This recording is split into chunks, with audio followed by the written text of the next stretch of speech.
ትልቅ ሰው አይደለም እንኳን አያት እንኳን እናት አይደለም ማንም ሰው መንገደኛ ልብላ እጄ እየተንቀጠቀጠ ነው እያለ እንዴት ነው ግን የሚያስችላችሁ?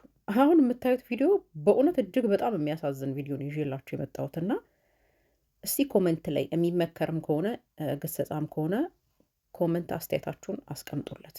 ይሰማል ብዬ አስባለሁኝ። ተመልከቱ ቪዲዮ። አሁን ጀምሪ።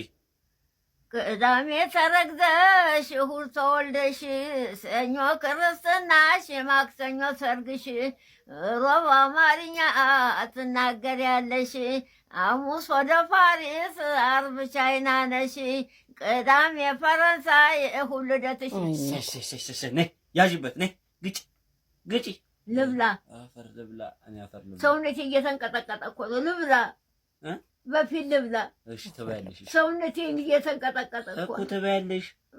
መድኃኒዓለም እኔ እንደገባኝ እንደተረዳሁት ልንገራችሁ። ይሄ ልጅ ቪዲዮ እየቀረጸ ዝፈኝ እያለ ብዙ ሰዓት ፈጅቶባቸዋል። እንግዲህ እርቧቸው እጃቸው እስከሚንቀጠቀጥ እየተሽቆጠቆጡ ምን አጠፋው ምን አደረግኩኝ መጀመሪያ ልብላ እያሉት እሱ በመድኃኒዓለም ትበያለሽ ቀስ ብለሽ ትበያለሽ አይነት ነገር ነው እያላቸው ያለውና በአሁን ሰዓት የምትመጡ ወጣቶች የመታወቅ ጥማታችሁ ገደብ የለውም። በቃ በጣም ነው ያሳፈሰፋችሁትና አንተ እንደ ልጅነትክ ቢቻል እግዚአብሔር ቢፈቅድልህ እኝንኝናት ቤተክርስቲያን እያመላለስክ አቁርበህ እያዘመርክ ነበር መጦር የነበረብህ።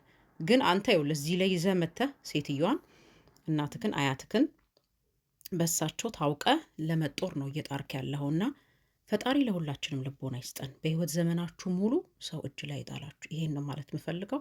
የሚመከር ከሆነ ኮመንት ላይ ምከሩልኝ እባካችሁ። እናትና አባት ጌጥ ናቸው፣ መከበሪያ ናቸው። ቢቻል ፈጣሪ ቢፈቅድላችሁ ወደ ቤተክርስቲያን ውሰዷቸው እንጂ እንደዚህ እያመጣችሁ ሚዲያ ላይ የማንም መሳቂያ መሳለቂያ አታደርጓቸው። ይሄ ነውር ነው፣ ይቃወማሉ።